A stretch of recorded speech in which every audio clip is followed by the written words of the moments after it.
আজকে ছিল সেই দিনটা, যে দিনের জন্য এতদিন টেনশনে ঘুরে বেড়াচ্ছি আরকি। তো ফাইনালি আজকে ছিল আমার সেই আইপিএইচএস ভিজিট। তো যার জন্য আমি একদম ভোরবেলা উঠে ডিউটিতে চলে গেছি। ভিজিটের দিন তাই সবকিছুকে একটু গুছিয়ে রাখার চেষ্টা করা হয়েছে। কারণ বাকি দিন পেশেন্টেরই এত চাপ থাকে, এত কিছু মেইনটেইন করা সম্ভব হয় না আরকি। তো লাস্ট মুহূর্তের প্রিপারেশন আরকি। এক্সামের আগে যেমন হয় ঠিক ওরকমই।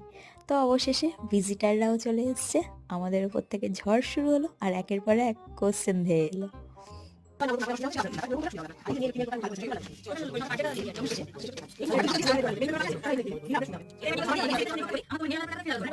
তো সবকিছু মিলিয়ে ওনারা আমাদের কাজ থেকে স্যাটিসফাই আর আমরাও যতটুকু যা মার্কস পেয়েছি আমরাও স্যাটিসফাই। তো এ যাত্রায় উতরে গেছি, ভিজিট মোটামুটি ভালোই কেটেছে।